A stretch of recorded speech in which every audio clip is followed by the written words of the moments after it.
All right, good morning here, 8:47 a.m. Eastern Standard Time, July the 16th, 2022, over in Australia right now, where my colleague Big J is located. It's close to 11 p.m.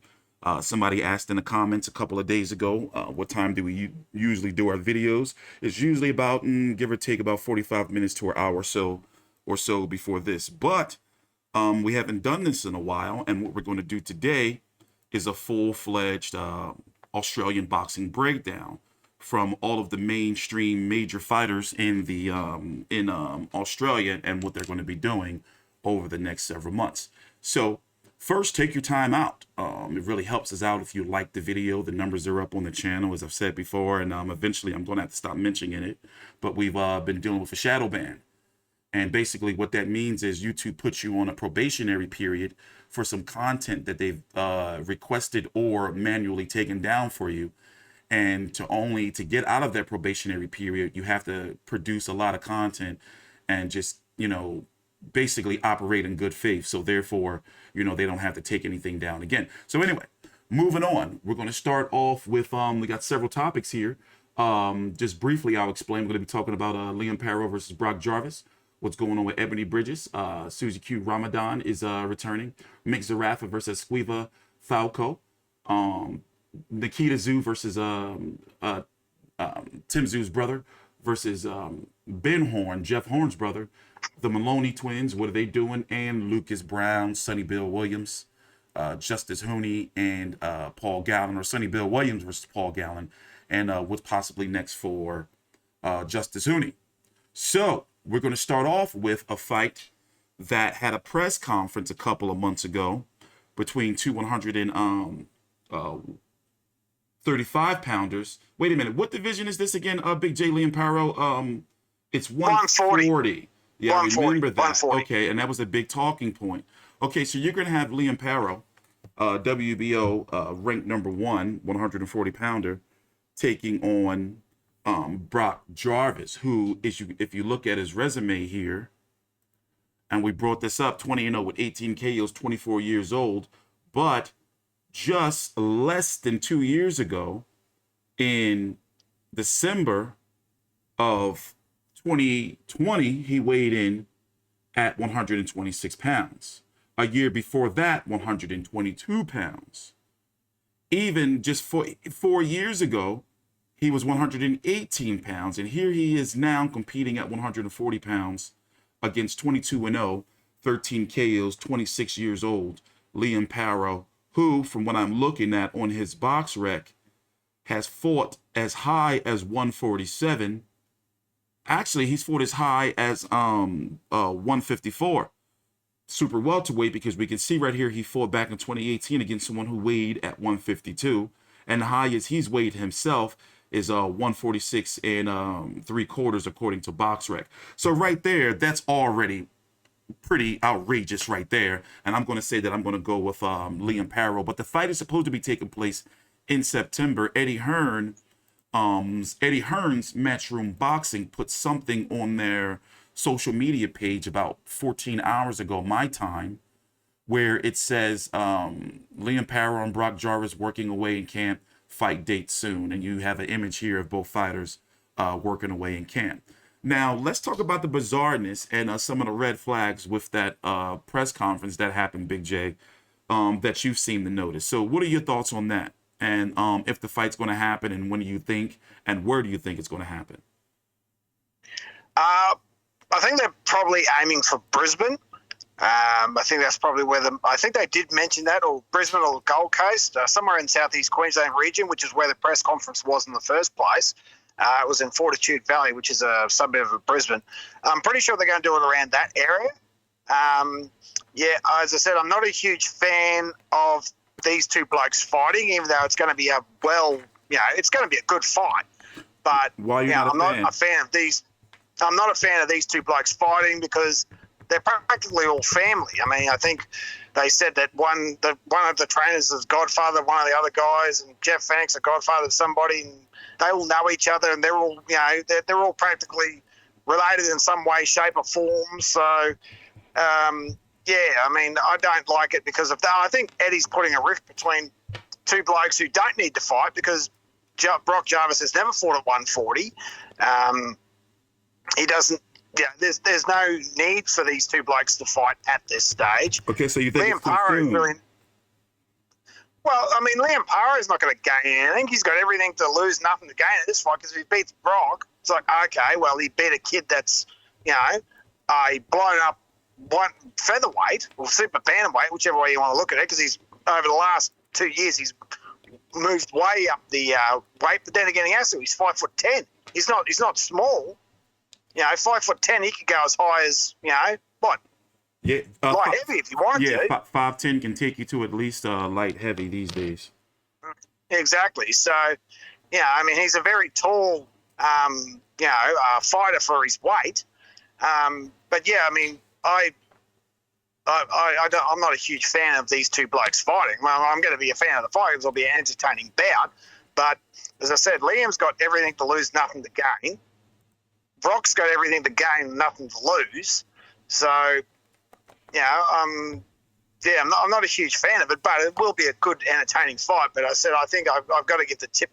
I've got to give it based on experience to Liam because he's 95% of his career has been at 140. Where this was Brock's first fight at 140, and his last fight against the Mexican fella wasn't really that impressive. My question is, how can Brock actually handle the power of a 140? Because he almost got knocked out by lightweight.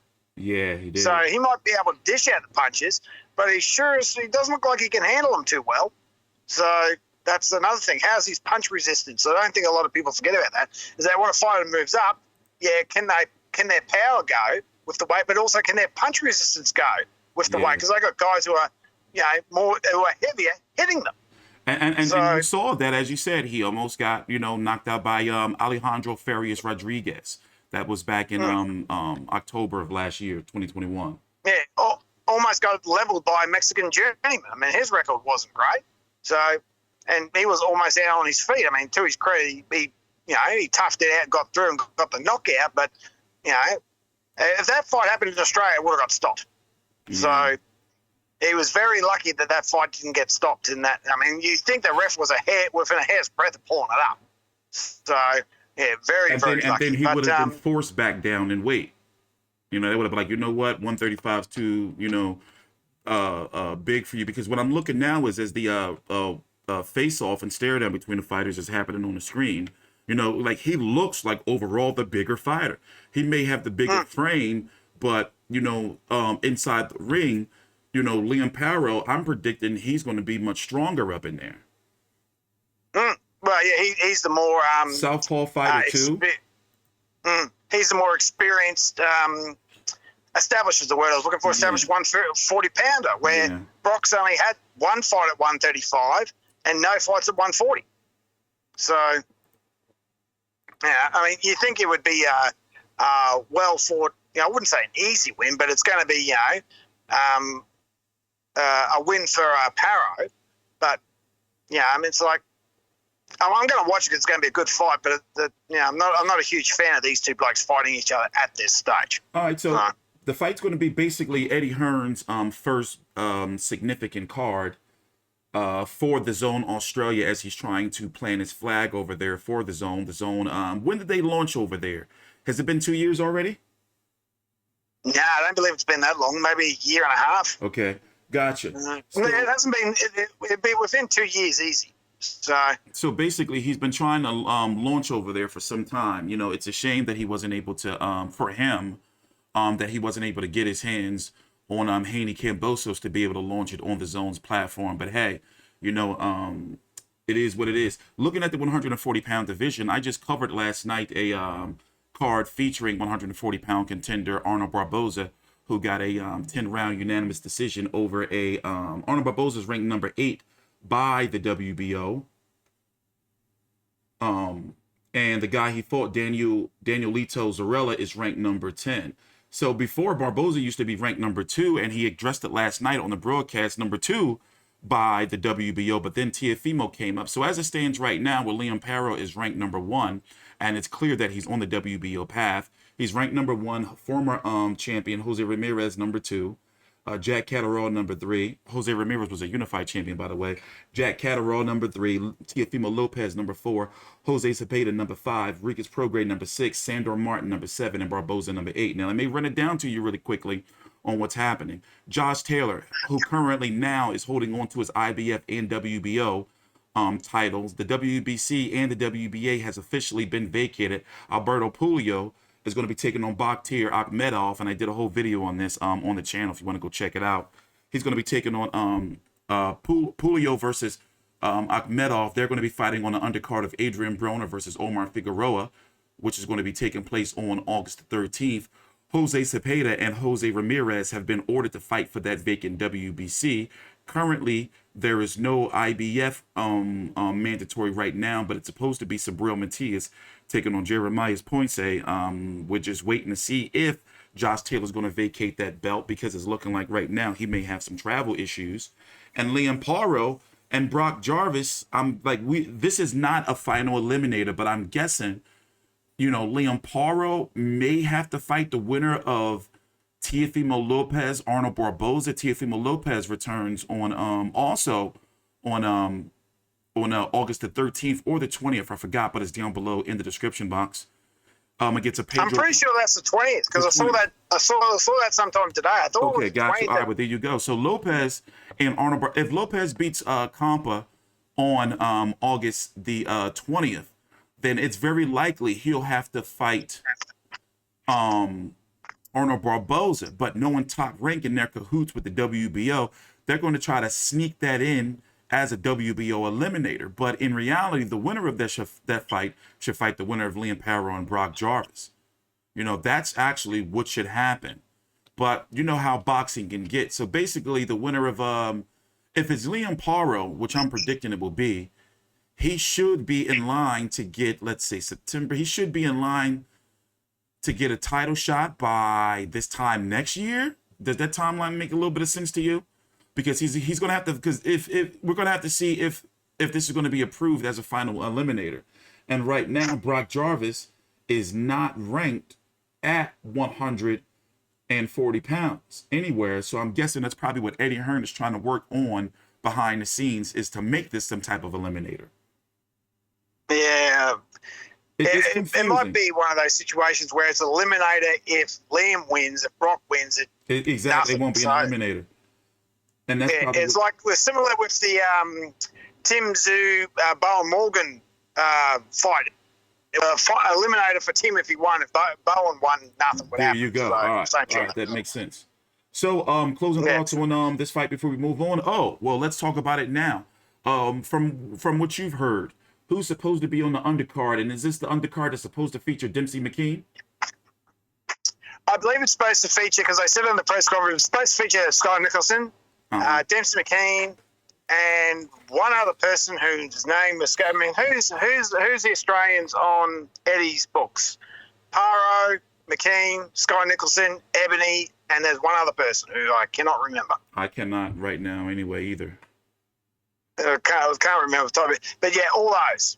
Okay, so Demsey, Sky, and Paro. Everyone bar Ebony. Ebony's doing something else. So since we're going to be talking about Demsey McKean, I guess it's safe to talk about Lucas Browne twice. We got to talk about him later on against Derek Chisora.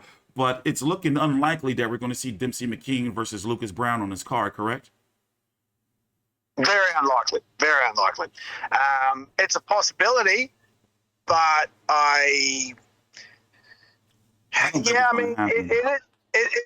it is a fight that people would want, but it's a fight that should have happened 2 years ago. And it's a fight that can be its own card, and it was supposed to happen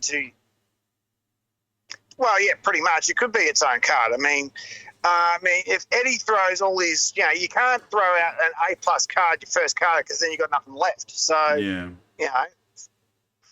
wouldn't put it on the card. That's just me personally. But Demsey does have rankings with the IBF and WBO. Lucas doesn't. He's ranked number 10 of the WBA as we speak. He was supposed to have a ranking with the IBF after he beat Junior Farr, but he's not ranked in the top 15. And Demsey does have that WBO belt. I can't remember which one he's got. He probably have the Oriental and or the International both. Yeah, because he's ranked number 9 by the WBO currently. Number 9. Yeah, number 9. So it would be a good fight. Obviously, one punch could change the whole game. But I think that there's other options out there for Lucas at the moment. So, and it's a matter of if he actually wants to take the fight. So, well, if they both want to take the fight. So, yeah. So at this stage, yeah. I'm guessing that McKean is going to be in pretty much a showcase fight, pretty much. Pretty much. I mean, there are other options. I mean, as I said to you before we started recording, I'd love him to fight Justice Huni. That would be a bloody good fight. But we know that's not going to be on this card, though. You know, especially at this late of a notice. Yeah, true. But true. All right. Well, whenever they have an official fight announcement, because nothing's official yet. When they had this press conference, they did a press conference with no date and no secured undercard. So basically, this was kind of a rush job, for Eddie Hearn, but they did get the fight announced. So we should be hearing something soon, as Matchroom has announced on their social media platforms less than 15 hours or so ago. So, all right. On to the next topic. What is going on with Ebanie Bridges? Right now, Ebanie Bridges, 8-1 with 3 KOs, 35 years old, captured her first world title, winning the IBF from Maria Cecilia Roman. Roman really didn't start really firing off and throwing until the last few rounds or so. And remember, 4 or 5 rounds or so, but Ebanie clearly won. And remember, there's only 2-minute rounds in women's boxing. But what's going on with her? Well, besides pretty much pissing everyone off, not much. So, because she's doing a lot of interviews, a lot of social media thing where she's pretty much just bagging everyone Australian. She's saying she doesn't know who Shannon O'Connell is, where she sure does. She's saying that Shanika's last fight was not that great. Well, she won a world title her last fight, so I thought it was pretty good. So, basically she's just pissing everyone. She's basically having all these interviews and speaking very unladylike. I mean, vulgar language. She swears far too much. For someone who's educated as Ebanie is, can't she use a different vocabulary? I mean, she swears far too much. But anyway, that's just me. Yeah, she did piss off some American fans either by making some comments about some things that she shouldn't have. I'm not going to go into details because YouTube doesn't like it. Yeah, fair. Well, she's pretty much pissed everyone off. I mean, She's relocated to the UK. For those who don't know. Yeah, she's packed up and pissed off over there, which makes sense because that's where her trainers and all that stuff are. So fair enough. What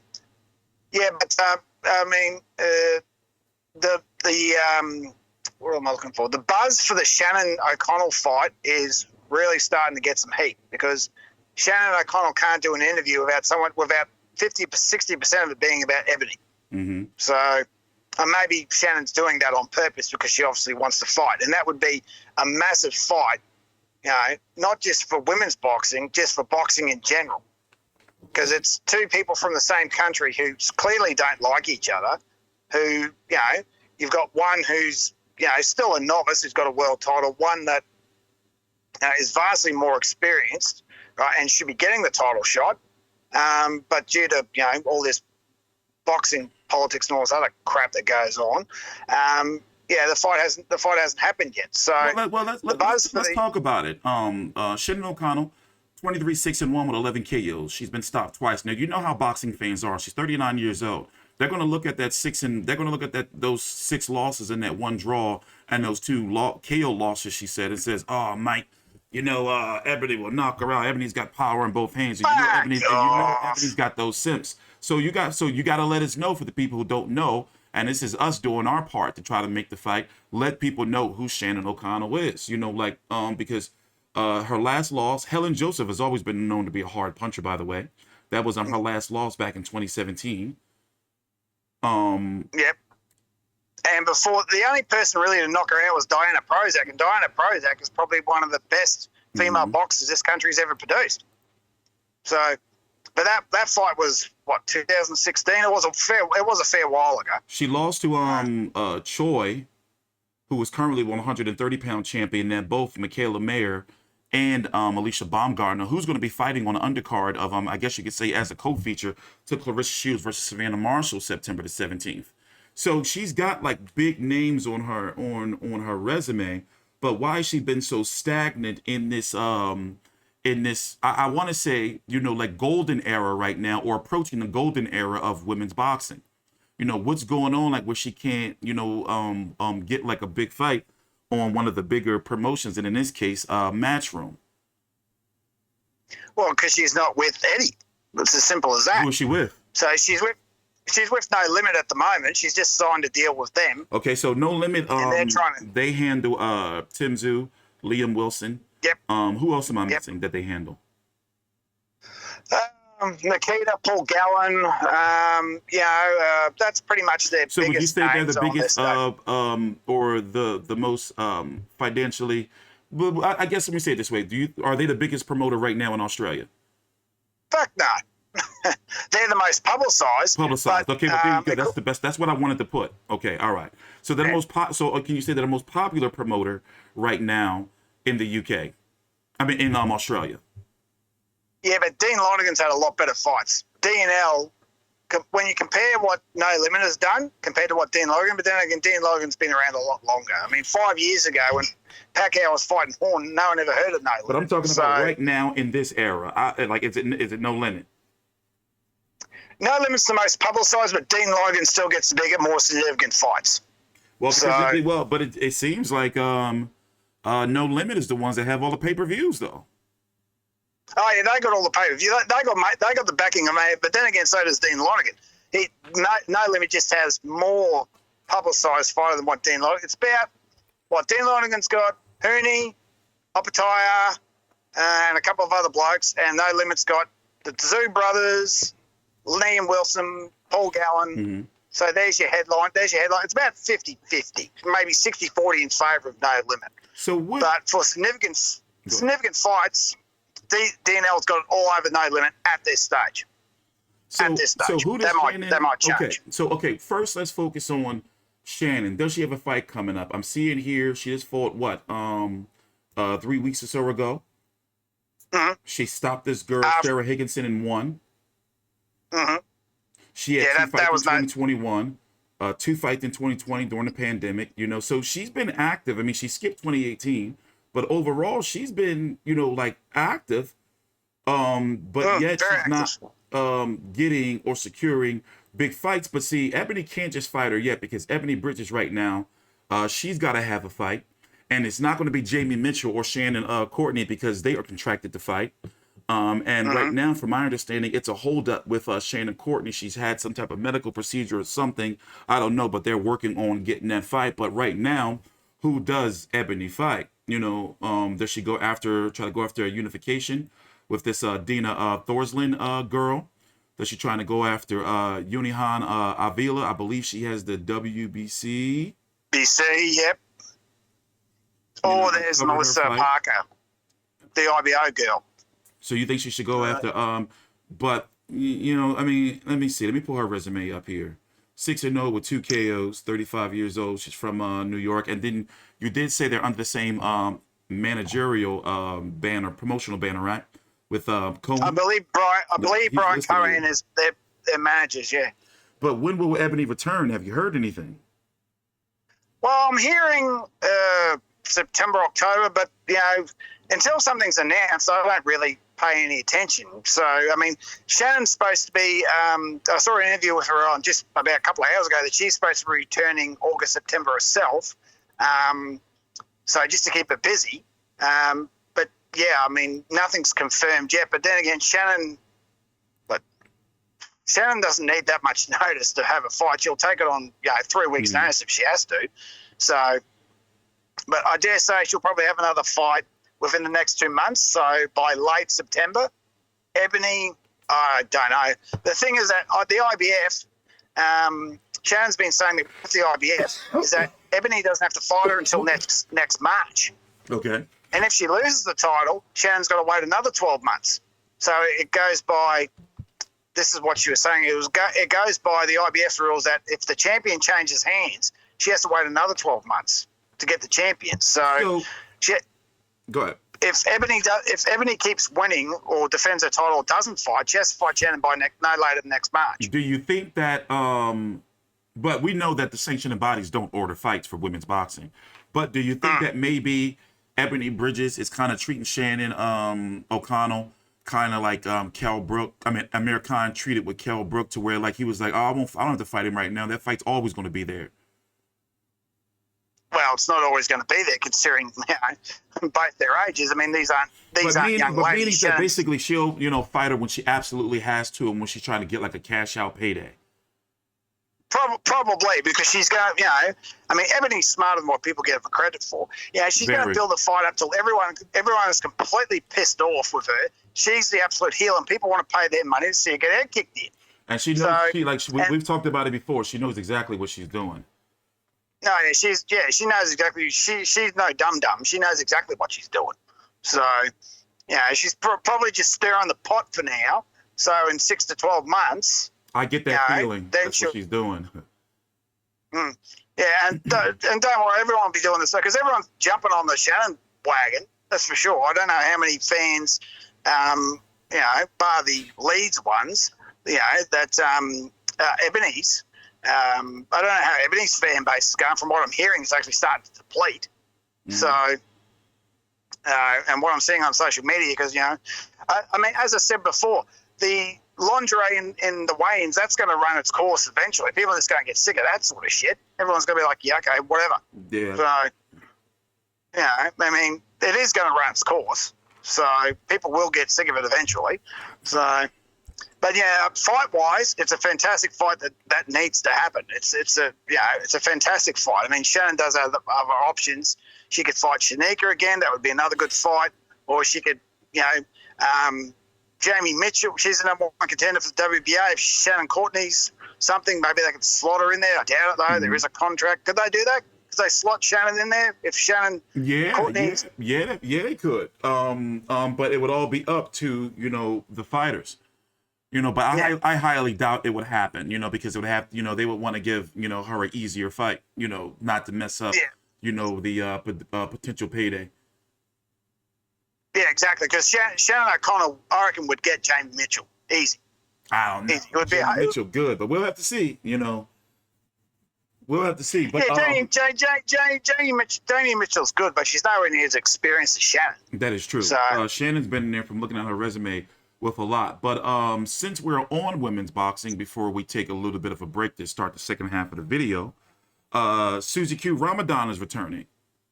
Yes, the true queen of Australian boxing. Her last fight was in the beginning of COVID. Basically, she's been really inactive. 2017, she had 2 fights, but then just 1 fight in 2018 in which she lost unanimous decision. And from what I'm looking at the card, she got completely dominated all 10 rounds against a Mariana Juarez, who has a crazy record of, at that 55-11-4 with 19 KOs. Jeez. And then she fought 1 time in 2020 against Greta De Paz. That was literally right before the world shut down, a month or so before the world shut down. And now she's coming back to fight a Tomoko Okuda, and I'm going to learn how to pronounce her name, 7-3-2 with 1 KO of Japan. And this is going to be for what? Is there a title on the line? Well, basically, let me know what you think about this fight. I think it's a great fight because this Japanese fighter is a former WBA super flyweight champ. She just lost it last fight, I believe. I think she just lost it last fight. Yes, she did. Split decision.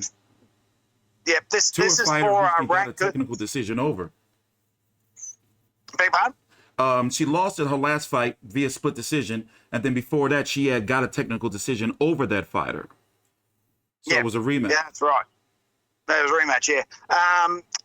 From what Susie's told me, she's number 2 with the IBF at 115. This particular fighter is number 5. Mm-hmm. So I believe it'll be some sort of eliminator because Susie's been chasing the IBF 115 title, since February of 2020.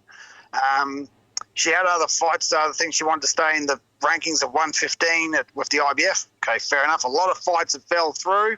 A lot of this, a lot of that. But she's getting back into the ring and a very legit opponent. So I'm ecstatic that she's getting back into the ring. I'm going to be there. Yeah, it's just up the road at the Melbourne Pavilion on August 20th. So, I'm definitely going to be there. So that's only an hour up the road. But, yeah, this is going to be a good fight for her to come back.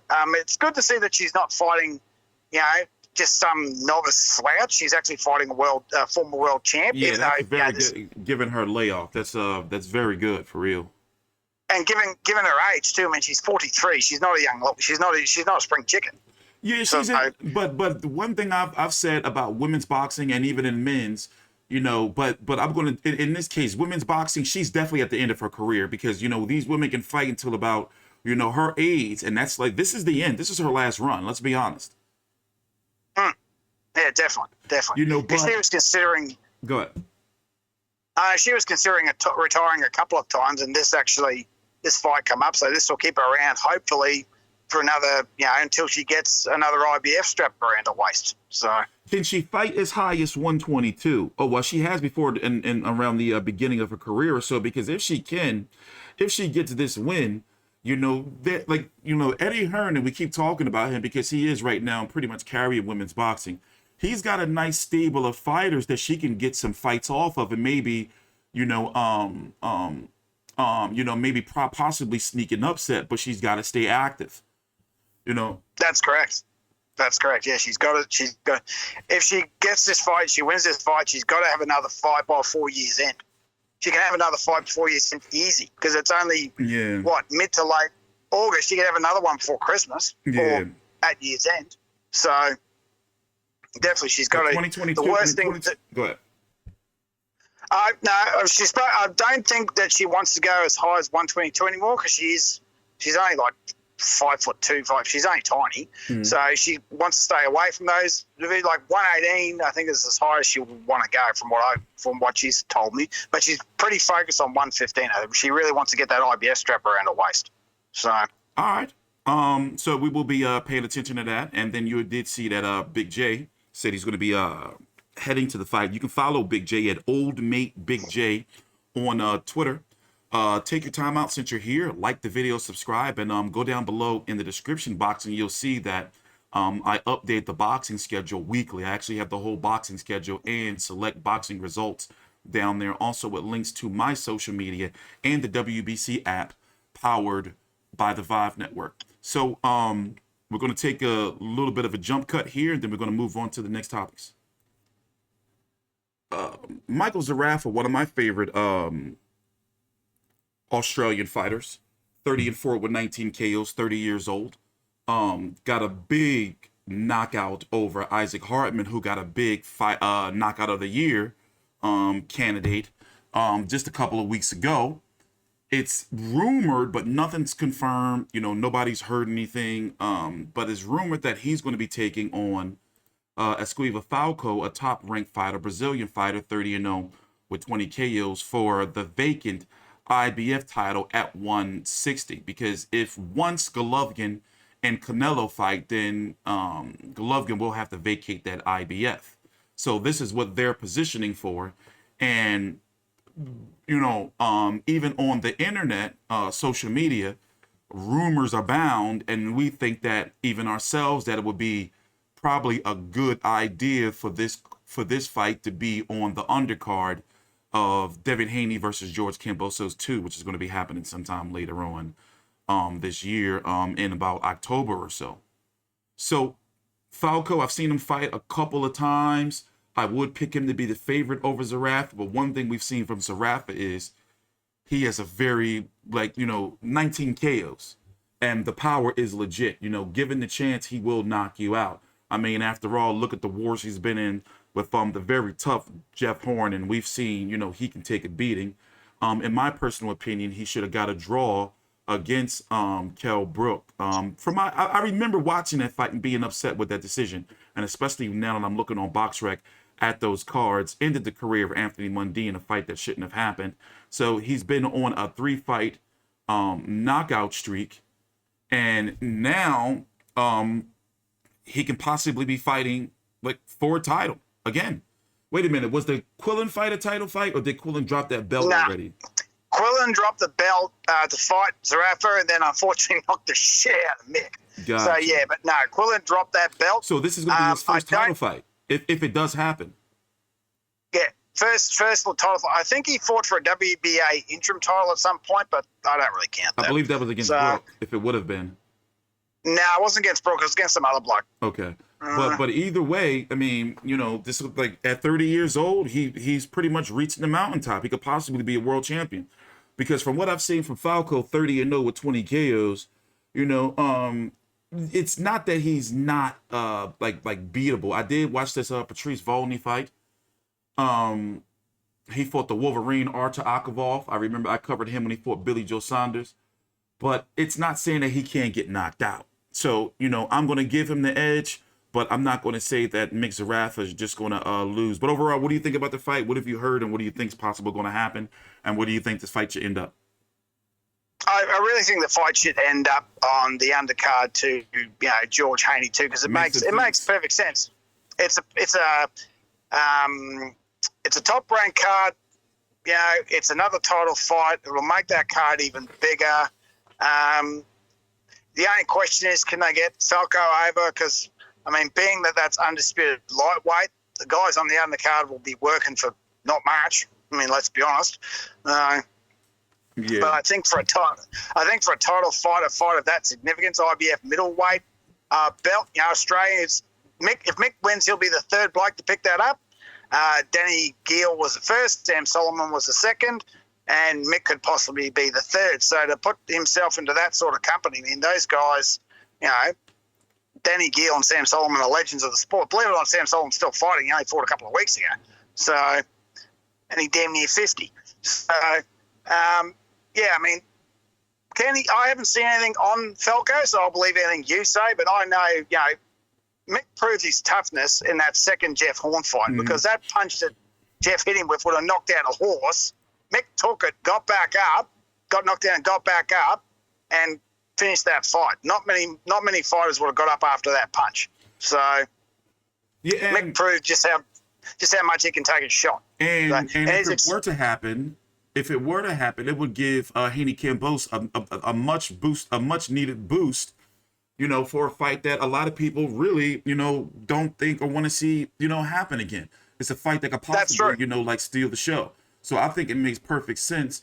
But if it were to happen, you know, on its own, I don't think it's going to happen to someone because none of those. I mean, let's be honest. A lot of people are still pissed off with Mick over that Tszyu thing. A lot of people are probably never going to forgive him for that. A squib of Falco is not known. I mean, he's not. He wouldn't be big in the States, would he? No, that wouldn't. No. That wouldn't warrant its own card. Well, it wouldn't in Australia. It'd be on, you know, on a Sam Brunner card. You know, like his last fight. But yeah, I don't think ESPN would make that. They wouldn't make that its own card. It'd be on undercard to something. And yeah, I would think Haney versus Cambosis is the perfect something for it. It's just easy to make. So. Yeah, so to briefly look over the 160-pound division, currently right now, Golovkin holds that WBA and that he won from Murata back in April, and the IBF that he won against, I believe it was Derevianchenko, less than a couple of years ago. Demetrius Andre, we still don't know what he's doing, but he has to fight, if he's going to stay at 160, he has to fight Janjabek Alimhanallah, who's the WBO interim champion, and Jaime Munguia is currently number 1. You're having some rumors that Carlos Adames is going to be taking on Juan Matillo. That could possibly be a WBC eliminator, and Jamal Charlo is still going to be taking on Soluski for that WBC title in a fight that no one really wants to see. So basically, I guess what I'm saying is the 160-pound division is politically fractured. And it's one of those divisions that, unfortunately, if you want to see an undisputed champion, you're not going to see him, you know, anytime soon, for maybe years, if, you know, ever at this point. I mean, you know, being undisputed in the division is very hard to do, getting all these promoters and collecting the belts. And Golovkin is pretty much done at 160. So though that WBA and IBF, he's just holding on to him, and it's pretty much vacant. So it's going to be interesting to see what's with Falco and Zerafa is going to land if it does happen. But as it stands, Falco is number 1, Zerafa is number 2, and the IBF don't usually list number 1s or number 2s unless they plan on ordering those 2 fighters to fight. So we do know it will happen, even though no official order has come down yet. And I'm guessing it's all depending on the big money fight between Canelo and Golovkin, because let's face it, they're not going to strip, or Golovkin is not going to vacate until after that fight, depending on what happens. And the IBF, of course, with the money, they want to make sure, they're going to hold on to it with those sanctioning fees. But all right, on to a fight that's supposed to be coming up. When is Nikita's Tszyu versus Ben Horn? That's this Wednesday coming up. Okay. July 20th. All right. Since I'm not doing anything, I'm going to be checking, and I've made the decision, the 20th. I believe I am available that morning. All right. Yeah, I'm going to be checking. And so basically, I'm going to let you take this away. Explain to everybody what's going on. Okay. So you've got, I could be wrong, and I want people to do research and get to us back in the comments section. This could be a world first. I'm pretty guarantee it's not, but it could be. This is where a set of brothers are fighting each other. So Nikita Tszyu is Tim Tszyu's younger brother. He's fighting Ben Horn, who's Jeff Horn's younger brother. For anyone that doesn't know, 2 years ago in August of 2020, Tim Tszyu kicked the shit out of a, fragile, pretty much shot to pieces Jeff Horn, right, and put him into inactivity because he's not retired yet, as he stated. Hasn't been seen since. Pretty much Tszyu, that's where the transition changed, and Tszyu became the face of Australian boxing. So, the most publicised, main event's number one person. So now the brothers, the 2 younger brothers of those combatants, are punching on. Nikita Tszyu, I think, is 2-0 with 2 KOs. Ben Horn's record's 4-4. Is that correct? Yes. I think that's right. 4-4. 4-4. Yeah. He's been stopped twice. No KOs. Yeah, stopped no KOs. I think he won his. He fought his debut on Jeff's undercard against. I think it was actually Horn Tszyu, wasn't it? Wasn't his? Can you look up his record, please, and find out? Because his debut was against Lachlan O'Shea, a young fellow I used to work with at a bottle line, would you believe? Or you call my liquor store, way back when I was still in the army. He's fought him twice, lost to him twice, and I think that his debut was on that Tszyu Horn undercard. Is that correct? 2018. No, it was his debut Horn Mundine. Horn Mundine undercard. Yeah. So that's when he debuted. I don't know, can't remember if I think his last fight was against Lachlan O'Shea. It was for a couple of titles, and Lachlan won again. Ben Kite. He fought Lachlan O'Shea before that. Yeah, Ben Kite. That was actually a pretty good fight. He took that fight on like 10 days' notice and put in a good show. Mm-hmm. So, yeah, he's a lot more tough and rugged than what people give him credit for. But I don't see this lasting long. I see Nikita just leveling him, unfortunately. And you were impressed with Nikita, and I was too. Like, his power is it's still early to say. He's 24 years old, 2-0 with 2 KOs. They call him the Butcher, southpaw. But we've seen he stopped the first guy in his pro debut, Aaron Stahl, that was by KO, second round, and then stopped Mason Smith also by KO. And these were 2 undefeated fighters. And from what I'm hearing, everyone's been saying that Nikita hits harder than Tim. Everyone I talk to, they're like, yeah, Nikita hits harder than Tim. Mm-hmm. So that's reports I'm getting, is that even though he had that 6 years off to become an architect, he can bloody hit. And you've seen it. He's leveled 2 blokes. Yeah. So I see Nikita winning this by knockout. How many rounds is this fight? 6? Let me see. Yeah, 6 rounds. Yeah, I'll be very surprised if it does, because I'll be very surprised if it does. So, okay. But yeah, I mean, bar the notoriety of the two brothers fighting, it's really just a domestic level fight. That's all it is. So did you you have any news on the undercard? Anything of note on there, because it's not listed on BoxRec? Really? Oh yeah, no, they got some pretty good. They got Zerafa on it. They've got Ty Telford on it. I think they've got 1 or 2 women's fights, I think. The undercard's actually pretty good, like pretty solid. So the undercard has a lot of, I think there's some regional belts there. I can't remember off the top of my head. I do remember seeing the press conference. As usual, the press conference will be on Monday. The weigh-in will be on Tuesday. Fight will be on Wednesday, all from the Hordern Pavilion in Sydney. But, yeah, I mean, overall, it's going to be a pretty decent, solid event like they always do. You know, I mean, you got to give No Limit credit. They do put on really good domestic level cards. Who else is on? I can't remember off the top of my head. I think Sam Goodman's on it too. We've been calling him Sam Goodall. He's Sam Goodman. So we apologise because he fucked that up. Yeah, he's a super bantamweight contender. I think he's fighting for a regional title and a good fight.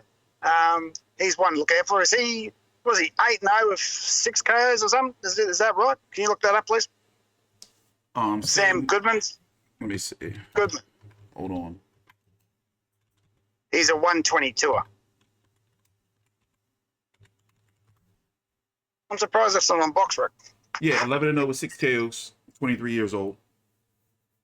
Yeah, he's fighting, I think it's some sort of regional title. Juan Miguel Alorde.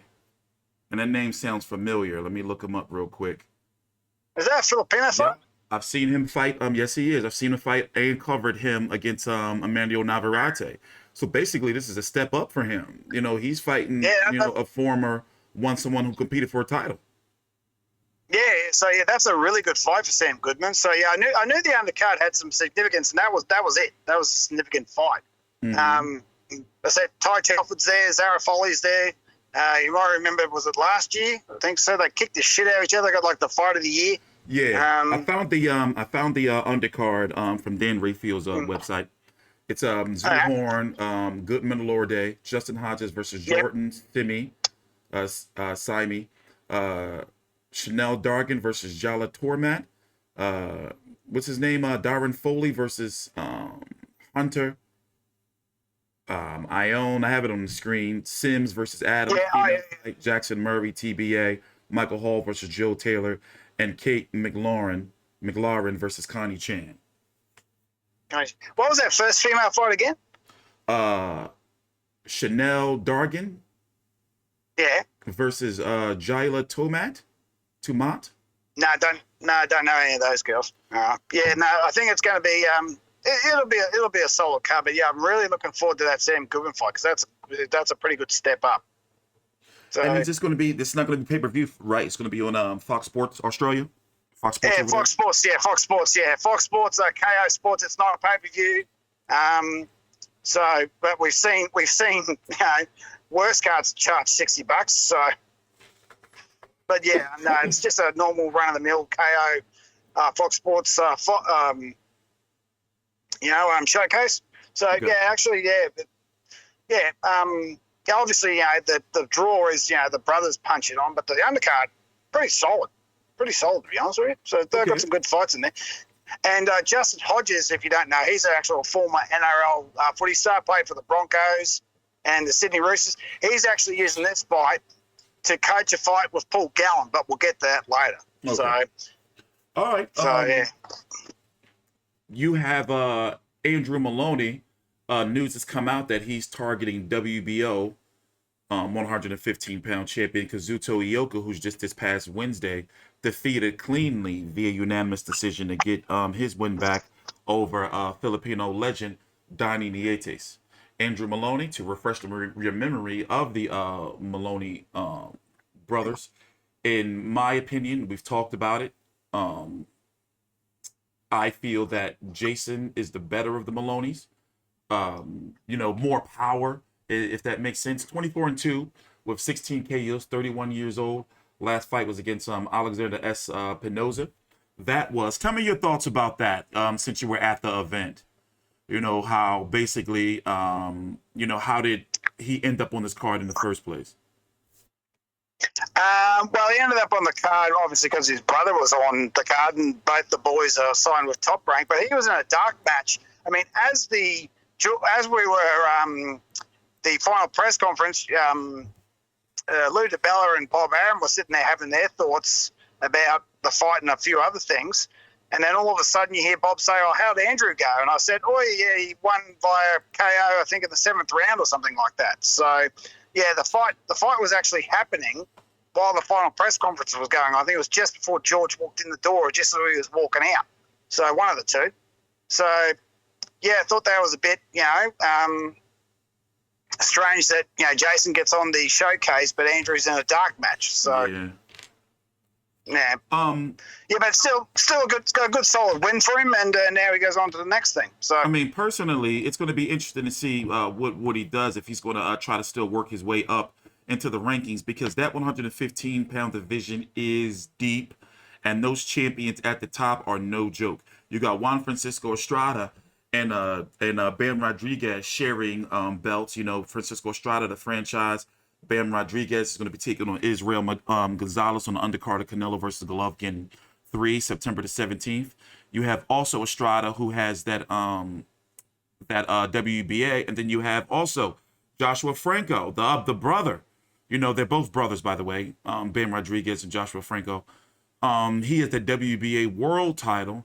And then you have Chocolatito Gonzalez, who's #1 by the WBA and the WBC. And they're really trying to push forward with that Juan Francisco Estrada rubber match. And then you have Fernando Martinez, who defeated in an upset Jerwin and Cajas earlier this year to win that IBF. And then, of course, you have the 3-weight champion, Kazto Ioka, who it seems that since he's the WBO, that's who Andrew Moloney is trying to target. Andrew Moloney is currently ranked #6 by the WBO. Let me see. #9 by the IBF. He is #5 by the WBA and #5 by the WBC. So basically, he's one fight away from an eliminator. I doubt that Ioka. Actually, you know what? I'm not going to doubt that. Ioka could possibly pick Andrew Moloney as a voluntary. Yeah, possibly. And I don't think he's going to get anywhere near the other 3 belts. There's too much going on. And he's not going to get Franco for a 4th fight because Franco's beaten him 2-1. Well, the record, what does the record actually show? It's 2-0-1 or something. Well, that second one, what was it, no contest, or what was that second fight again? After all that bullshit. The second one was a no contest. Yeah, okay. So the record shows 2. No, it shows 0. 2, and then no contest, even though people felt the first fight should have went second fight. But so I doubt that. And then the WBC, that's already taken up. That's already you got Jesse Rodriguez, Francisco Estrada, and then you got Chocolatito #1. So the WBA and the WBC's out, and the IBF, well, that's over on PBC land. Yeah, you ain't gonna get that. That's got politics. For the WBO is the place to go. But does he get chosen as a voluntary for the WBO, or does he fight in an eliminator to a Norberto Jimenez, who I covered when he fought Nietes? He's #2. That's a fight. So basically, he has Jerwin and Cajas may stay away from the WBO because PBC fighters tend to do that. They stay away unless they really have to, or they have it already. So we could see Maloney versus a Kosi Tanaka or Norberto Jimenez in a possible final eliminator. So I'm interested. There's something going on there, I believe. I believe that he can get a title shot. Within 1 or 2 fights. But can he beat Ioka? I don't think so. I think he would get outworked. Not stopped, but outworked and outboxed. Similar to Franco. Yeah, pretty much. That's how I think it goes. And he's 31 years old now, both of them, even though the brother Jason is more fresher. But still, I don't know. I don't, I wish he has to prove in the ring. Yeah, he's got to prove it. Yeah, he's got to prove it in the ring. But now let's go talk about Jason. Jason is, approaching a title shot as well. 24-2 with 19 KOs. Last fight in a big time win over, in my opinion, I really, I thought that was a big time knockout over a very tough and rugged Aston Palikte, who also fought, and I believe he had beat, let me go make sure, Donnie Nietes. He's been around this division for a while. No, he lost to Ioka, and he's got that draw against Nietes, but I covered that fight, and I'm pretty sure I believe that he had beat him. But for him to go knock him out, in devastating fashion, you know, that was a big win, in my opinion, for him. And then remember, he's got that, well, I can't really say it was an upset, but was it considered an upset at the time when he beat Joshua Greer? No, because remember, Joshua Greer is inconsistent. When he does, you know, he's one of those blokes that if he shows up, he's all right. But I'm talking about the fans feel it was an upset. I know me and you talked about, you know, that he could possibly win. But I'm trying to figure out what the heat was, like what the heat check was, like how the fans feel about it. I don't know. I don't think, probably the Americans thought it was an upset, but we didn't. But his Jason Maloney's resume only consists of 2 losses. He only been stopped by a guy who stops everybody in the monster, Inoue, and then he lost that split decision to Manny Rodriguez. So this is still a very, you know, he's still like in the mix in the division. But if he were to fight anyone, and we've talked about it before, fighting this guy 54-1-144 KOs. You know, don't get it twisted. It's a bullshit padded record. Thai fighters always have these type of records. 31-year-old Noraphone Kikanha of Thailand. Nobody on his resume of note. And as I'm looking at his resume, he has never fought outside of Thailand. Currently, now, if you look at his resume, go ahead. If you look at his resume, most of his blokes that he's fought have negative records. Exactly. So like guys like 2-12, 0-16, so nothing to jump up and down about. So yeah, like I mean, yeah, you know, just he's had 3 fights so far this year. 1 in March, he fought a guy, knocked him out. This was this guy's debut. Then he went on to fight. That was in March. Then in April, he went on to fight a guy that was 0-1. And then in May, he went on to fight a guy that was 13-6. So basically, you can't give this guy no respect for this resume at all. You know, he's just over there patting and working his way up to a title shot to try to get a payday. But here is how the 118-pound division looks. You have Inoue, who has the WBC, WBA, and IBF. He dispatched of Nonito Donaire in devastating fashion to pretty much, he hasn't officially retired yet, but it looks like it's going to be his last fight to win that WBC. He's now 1 belt away from being undisputed champion. And Paul Butler, pro Bellum fighter, holds on to that belt. Paul Butler had beat, I forgot the Filipino fighter's name, to win a vacant title after John Real Casimero had violated some rules where he was in a sauna or some old bullshit and you can't use one during fight week. But he was already having weight issues, and it's just the WBO got tired of it and basically stripped him. But right now, Jason Maloney is number 1.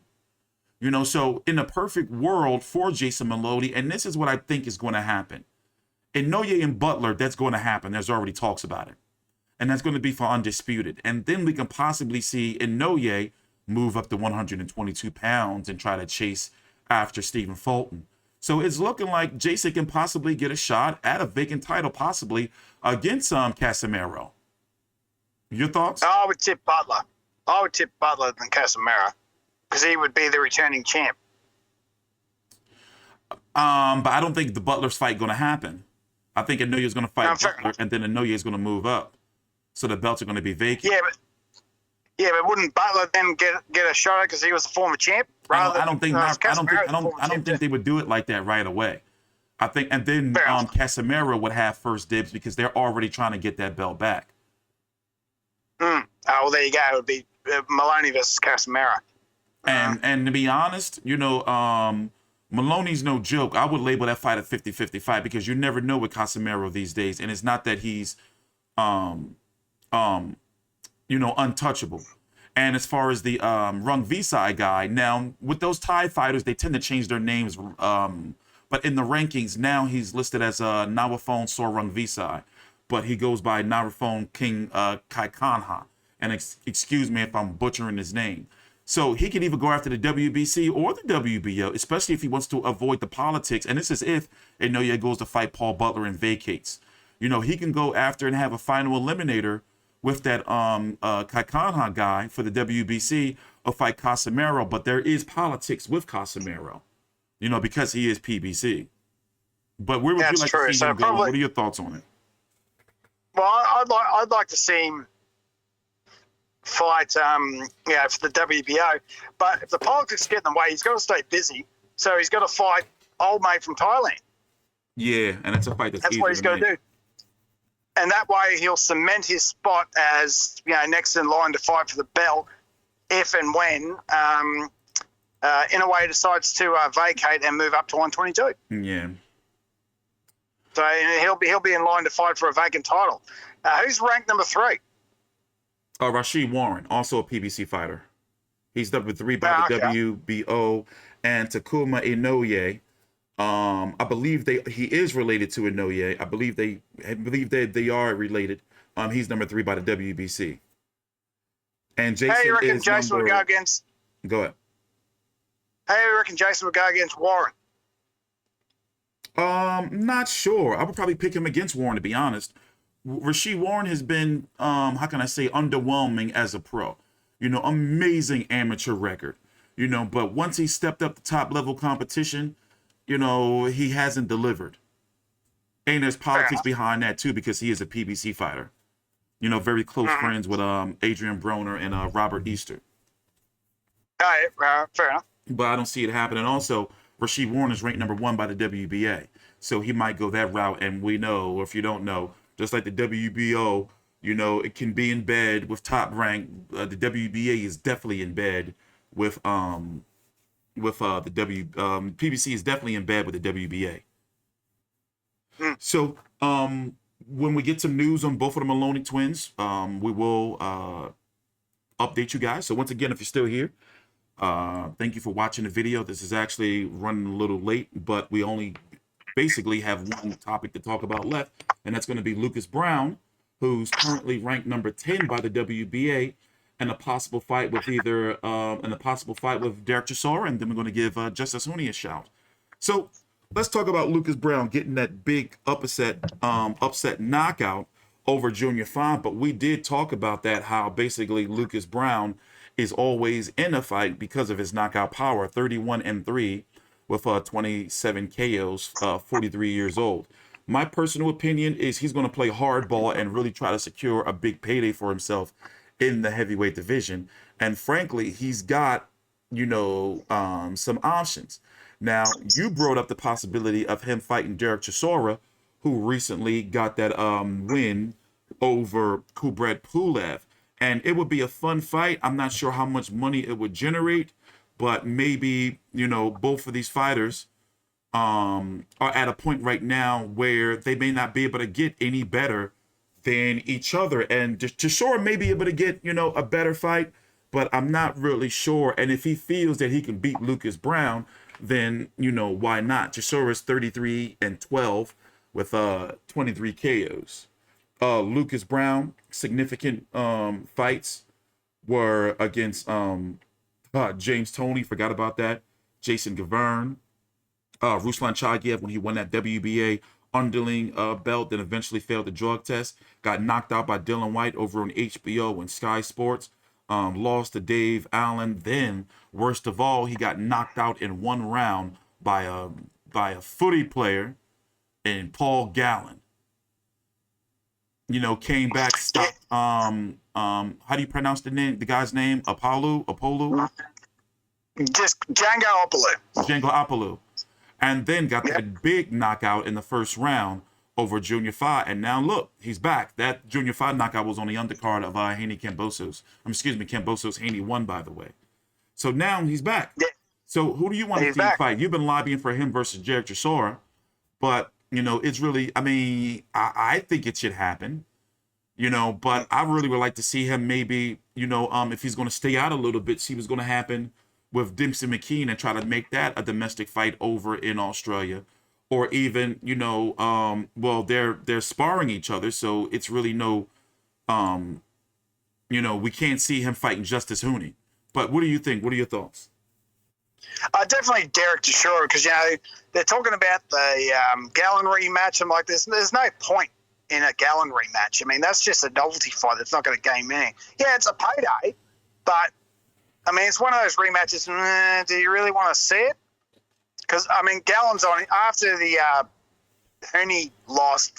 Gallen's on his way out. Mm-hmm. So I think he's only got 1, maybe 2 fights, and of course he's going to go after the Sonny Bill Williams fight because that's his biggest payday. Yeah. So that's not going to happen. I really think Derek Chisora. I mean, because he's got a lot of. I mean, he needs to ride that momentum. If he can't secure a big fight, then I'm guessing he's going to go back to the club circuit. But at this point, I mean, he's ranked number 10 by the WBA. So who's his promoter? Like, who is he with? Is he aligned with anybody particular? Not that I know of. I don't even know who his promoter. I forgot to ask him. I don't know who his promoter is, to be honest with you, because he's bounced around. So I don't know. I mean, is it on his box rec who his promoter is? Nope. I don't know. Well, I'll have to ask him next time I speak to him. Well, maybe Eddie Hearn to pick him up. He's no stranger to fighting on Eddie Hearn cards. Hopefully he's clean and he's taking care of his his body and not on no PEDs or anything, because he's had multiple issues with that. And right now, looking at the rankings, I can't see anyone realistic outside of Chisora or a name that we don't know of that's going to try to probably make their name off of Lucas Browne, probably like an Otto Wallin or something. Yeah, well, he was supposed to fight Otto Wallin a while back, while Otto Wallin pulled out of the fight after he pulled out of the Demsey McKean fight. Yeah. So, he's also Alex. Is it Babic? Babic? How do you pronounce that? He was supposed to fight him in Dubai at some point.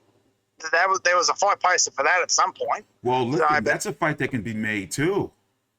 That Alan Babic has some a huge following fighting on Eddie Hearn cards, and he's always like in exciting fights. So Lucas Browne has got some options out there. He's got some options. Got some options, definitely. But let's what's an update on the Justice Huni? What are you hearing about him? Nothing much, but I think he should personally, as I said before earlier in the video, he should go after Demsey McKean. That would probably be a good fight for him. It'll get him some, because he got 1, 2, I think 3 vacant belts. I think he's ranked WBC and an OPBF title. Yeah, I think he's ranked like top 20 in WBC of heavyweights. He's not ranked in the top 15 with the IBF WBA. He'd be ranked top 20 there somewhere. So he's floating about. But he's only, what's he, like 8, 9 fights in? No, not even that. He's only like 7 fights in. Yes. He's only 7 fights in. So I think he's 6-0, 4 KOs, 23 years old. Yeah, so I think going to the States at this stage, one more fight. I think he should fight Demsey McKean if he can get past him, then definitely go overseas. So the one thing that you don't want to do is go overseas too early, get the shit kicked out of you, and come back home. So yeah, but do you think do you think that DNL will let him? Because in order for him to really, really reach, where he needs to reach, he's going to have to link up with a co-promoter, and definitely. And right now, all signs point to it should be Eddie Hearn. But if it's Eddie Hearn, then it's going to have to be on the zone, and the zone and main event. So it's going to be tricky there. Unless Top Rank, wants to try to scoop him up, because they can help promote him at heavyweight, and then he'll be able to keep his main event fights. He'll be televised over here, but then still be main event pay-per-view over in Australia. Exactly. So it's just a matter of where his management wants to go. But I think the Demsey McKean fight would be a good domestic level fight and another step up before he goes overseas and takes on those other high ranking top 15 heavyweights. So yeah, I definitely think that's for him the way to go. But who knows? I mean, there's so many fighters out there that he could fight. I mean, who else is in the top 15 that's done nothing for a while? Well, right. Well, the issue is, he can't. I don't think that Eddie Hearn's going to let him get Demsey McKean, because Demsey McKean is the zone. It's going to be a political issue there, and DNL he's going to fight on main event. But there's plenty of fighters, that we haven't heard of, with fans that don't care about, that they can test him against. In the top, in the lower 10 to 15. To try to get him up in the rankings, because that's what they want to do next, is try to make sure his next fight is going to get him at least in the top 15. And even down there, maybe a Kevin Lorena, never heard of him before. It's going to be some names pretty much as I'm looking at that we probably never heard of or don't know anything about. Yeah, definitely. You know, but only time will tell. So when we hear something, did you hear anything about when he could possibly be coming back? No, but I mean, he's free of injury. His hands are good. So when did he fight? When was that fight against Goodall? That was what, a month ago, exactly. A month ago, exactly. A month ago, yeah. So yeah, he could be back. You know, any time between next month and if he keeps busy. Because before he buggered his hands, he was fighting every couple of weeks. I mean, that was crazy. Yeah, since his debut in October 2020, he fought in December 2020, April 2021, May 2021, and then June 2021 against Gallen. That's when he fucked up his hand, missed the Olympics, and literally he was off for an entire year. So he fought Gallen on June 16th, 2021, came back against Goodall June 15th, 2022. Yeah, definitely. So, he'll probably just snap up a lower grade top 15, maybe a top 20 guy, and just go from there. So, all right. Last topic of the video. What's going on with Sonny Bill Williams and Paul Gallen? Somebody left a comment, and basically they did some type of show or something together recently, we don't know if this is confirmed or not. Maybe you guys can let us know down below in the description. I mean, in the comments. I'm going to look it up here on Twitter. But what do can that fight still possibly happen? And what's going on with Paul Gallen and Sonny Bill overall? Me personally, I just thought that Paul was burnt out. They burnt him out. And I think that if they were to fight, Sonny Bill is huge, and I think that Sonny Bill would, send him into full retirement. Oh yeah, Sonny Bill would knock the shit out of him. I mean, as I said, they both work for Channel 9. They're both. I mean, we're in the thick of winter, so we're in the thick of the footy seasons. Both of those fellas work for Channel 9. NRL commentary team.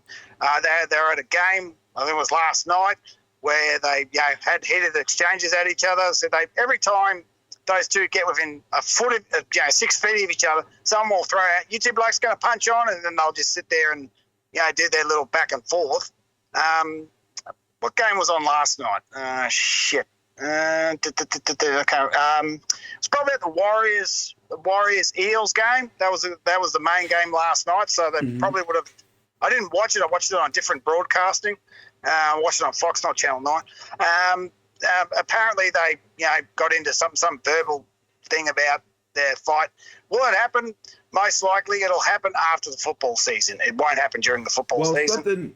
Somebody put out a clip of this was yesterday. It says Paul Gallen speaks out. 2016 Cronulla Sharks premiership winner and boxer Paul Gallen has spoken out and the contentious call team about the latest rumors that he will go head-to-head with Sonny Bill Williams in the ring. So I can't play this. This is somebody else's content. But it looks like something is going on with them. Well, definitely. I mean, it's a massive money fight. I mean, people have been calling this fight for well over 10 years. So, I mean, it's 10 years too late because Gallen's 40, 41, Sonny Bill's 36, 37. Yeah. It should have happened 10 years ago. But, you got to remember last fight, Sonny Bill was on Stan. Paul Gallen's with main event because I'm guessing that the Stan issue, No Limit. The Stan streaming service issue is no issue, I'm guessing. I don't think so. Maybe that Stan thing was a one-time thing. Who knows? Yeah. So, but I mean, I want to see the fight. But I think it'll be, as you said, I think Paul Gallen's burnt out because since that Huni loss, he changed dramatically. So he was doing quite well until Huni got his hands on him and just pretty much his last fight, he looked every inch of 40 years old. Yes, he did. Every day was so slow and sluggish. Yeah. And I remember when I covered that, I was like, yo, he just looked so burnt out.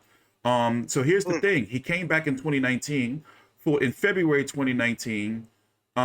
November 2019, the end of COVID, December. Now, this is when things got really crazy for him. He fought in December 2020, April 2021, June 2021, December 2021, and then May 2022. Now, this is a 40-year-old, you know, he was a nearly 40-year-old man, and they had him on that crazy schedule, being in camp and pretty much being the promoter of the event and doing all of that, you know, road media work while keeping up with all of his personal affairs. You know, that's a crazy schedule right there. Plus his, you know, media commitments with Channel 9. I'm pretty sure he does a radio show of Triple M. He does a lot of stuff. So these guys are working 16-hour days. So it's crazy what they do. So excuse me, yeah. And also, as I said earlier in the video, Justin Hodges, who's another former NRL player, he's retired.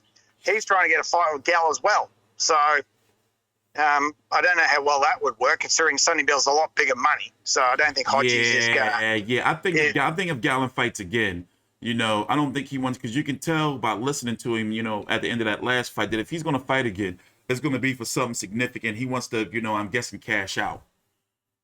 Well, I mean, last couple of fights he got, what did he get? He got like 1.5 million to fight Huni or some ridiculous amount of money. So every time he fights, he gets some ridiculous amount of money.